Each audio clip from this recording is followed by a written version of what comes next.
ನಿನಗೆ ಹೆಂಡತಿ ಅಲ್ಲ ಅಂತ ನೀನ್ ಹೇಳಿದ್ದು, ಅವಳಿ ಮನೆಗೆ ಸೊಸೆ ಆಗಿದ್ದಾಳೆ, ಹಾಗೆ ಅವಳು ನನಗೆ ನಾದ್ನಿ ಕೂಡ. ಕಾರಣ ಇಲ್ಲದೆ ಅವಳ ಮನೆಯಿಂದ ಆಚೆ ಆಗ್ತಿದ್ಯಾ? ಇದನ್ನೆಲ್ಲ ನೋಡ್ಕೊಂಡು ನಾನು ನಿಂತಿರ್ಬೇಕಾ? ಕಾರಣ ಇದೆ. ಸೌಂದರ್ಯಗೆ ಗೊತ್ತಿಲ್ದಿರೋ ಹಾಗೆ ಜಾಜಿ ಅಕ್ಕನ ಮಗುನ ಅವಳ ರೂಮಲ್ಲಿರೋ ತೊಟ್ಲಲ್ಲಿ ಮಲಗಿಸಿದ್ದು ತಪ್ಪಲ್ವಾ? ಅದನ್ನ ಕೇಳಕ್ ಹೋದ್ರೆ ಸೌಂದರ್ಯದಿಂದ ತಪ್ಪು ಅಂತ ಹೇಳ್ತಾಳೆ,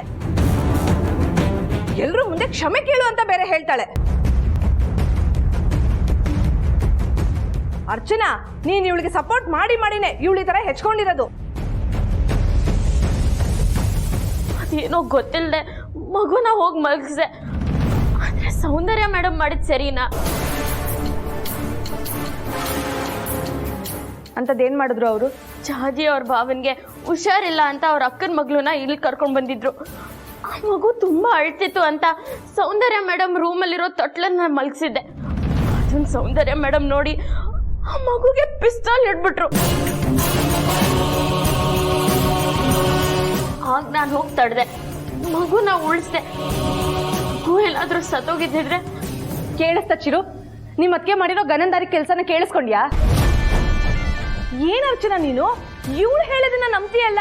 ಪಾಪ ನಮ್ ಸೌಂದರ್ಯ ಯಾಕೆ ಹಾಗೆ ಮಾಡಕ್ ಹೋಗ್ತಾಳೆ? ಹೆದರ್ಸಕ್ಕಂದ ಹಾಗೆ ಮಾಡಿದಾಳ ಅಷ್ಟೇ. ಅಷ್ಟಕ್ಕೆ ನಮ್ ಸೌಂದರ್ಯಂಗೆ ಬಾಯಿಗೆ ಬಂದಂಗೆಲ್ಲ ಬೈದು ಕೋಪ ಬರೋ ಹಾಗೆ ಮಾಡಿದ್ರೆ ನಮ್ ಚಿರು ಬೇಜಾರಾಗಲ್ವಾ? ಭಾವನೆ ಸೌಂದರ್ಯಂಗೆ ಗೌರವ ಕೊಡ್ತಾರೆ, ಅಂತದ್ರಲ್ಲಿ ಇವಳು ಸೌಂದರ್ಯಕ್ಕೆ ಅವಮಾನ ಮಾಡ್ತಾಳಲ್ಲ. ದೀಪ ಮಾಡಿದ ತಪ್ಪು ಅಂತ ಅಂದ್ರೆ ನಿಮ್ ಅತ್ತಿಗೆ ಮಾಡಿದ್ದು ತಪ್ಪೆ ಚಿರು.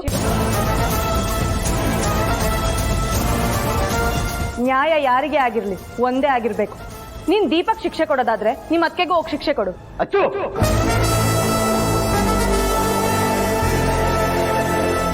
ಅತ್ತಿಗೆ ಬಗ್ಗೆ ಮಾತಾಡಕ್ ಈ ಮನೇಲಿ ಯಾರಿಗೂ ರೈಟ್ಸ್ ಇಲ್ಲ.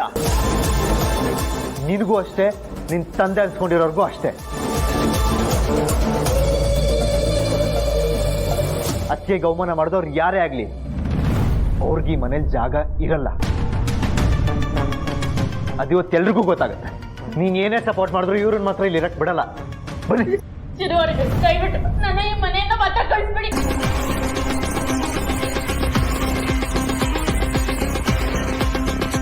ಅದೆಂಗಣ ಬಿಡಕತ್ತೆ? ಈ ಟೈಮಲ್ಲಿ ನಾವಿದ್ರೆ ಅವಳೇ ಮಾಡಿಸಿದ್ದು ಅಂತ ಹೇಳ್ತಾ ಇದ್ವಿ. ಅಲ್ಲ ಅಣ್ಣ, ನಿನ್ ಕಂಡ್ರೆ ಎತ್ತಕೊಳ್ಳೋದು ಅಷ್ಟೊಂದು ದ್ವೇಷ?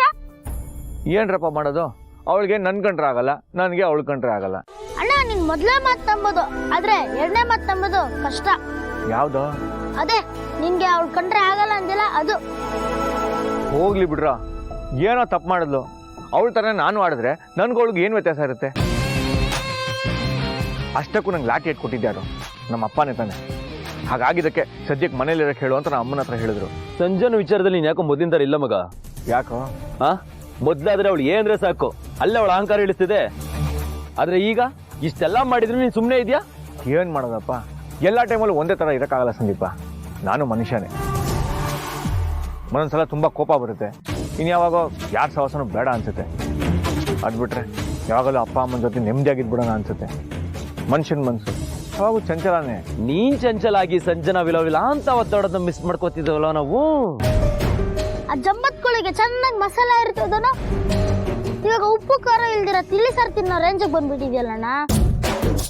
ಏನ್ರ ಎಲ್ಲ ಸೇರ್ಕೊಂಡು ನಾನು ರೇಗಿಸ್ತಾ ಇದ್ದೀರಾ? ಅಷ್ಟಕ್ಕೂ ನನ್ನ ಪಾಡಿಗೆ ನಾನು ಇರೋದೇ ತಪ್ಪ? ಇರೋದ್ ತಪ್ಪಲ್ಲ ಮಗ, ಆದ್ರೆ ಬುದ್ಧಿ ಕಲಿಸ್ತಾ ಇರೋದ್ ತಪ್ಪು. ನೀನ್ ಬಿಟ್ರು ನಾನಂತೂ ಬಿಡಲ್ಲ. ನಾವು ಅಷ್ಟೇ, ಬಿಡೋ ಮಾತೇ ಇಲ್ಲ. ಯಾಕ್ರೋ ಏನೇನೋ ಮಾತಾಡ್ತಾ ಇದ್ದೀರಾ?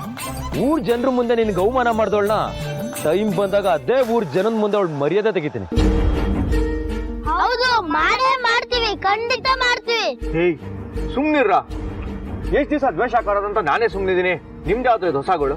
ಆಗಲ್ಲ ಮಗ, ಬೇರೆ ಯಾರಾದ್ರೂ ಆದ್ರೆ ಸುಮ್ಮನೆ ಇರ್ತದೆ ಮಗ, ಆದ್ರೆ ಅವಳಂತೂ ಸುಮ್ಮನೆ ಬಿಡಲ್ಲ. ಟೈಮ್ ಬರ್ಲಿ, ಕಾಯ್ತೀನಿ.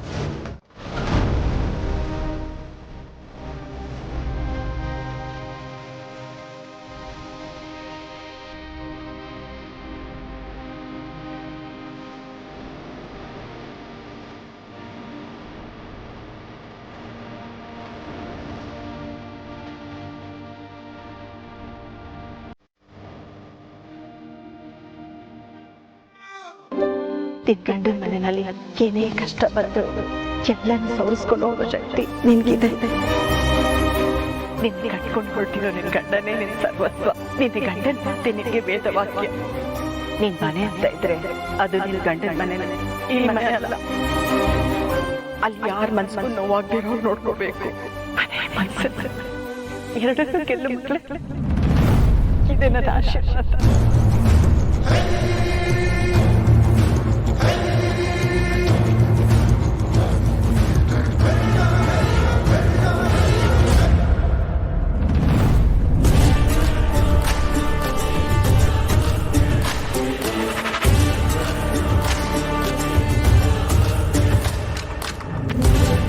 ಯಾಕ್ರಿ ವಾಪಸ್ ಬಂದ್ರಿ?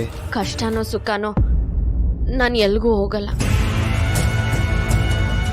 ನೀವು ನನ್ನನ್ನು ಬೈರಿ ಹೊಡೀರಿ, ನಾನು ಇಲ್ಲೇ ಇರ್ತೀನಿ. ಇದೇ ನನ್ನ ಮನೆ, ನೀವೇ ನನ್ನ ಗಂಡ. ನಾನು ನಮ್ಮ ಅಮ್ಮನ ಮಾತು ಯಾವತ್ತೂ ಮೀರಲ್ಲ. ಈ ತರ ಇಲ್ಲೇ ನಿಂತ್ಕೊಂಡಿದ್ರೆ ಯಾರ ಮನ್ಸು ಕರಗಲ್ಲ, ಯಾರು ನಿಮ್ಮನ್ನ ಒಳಗೂ ಸೇರ್ಸಲ್ಲ.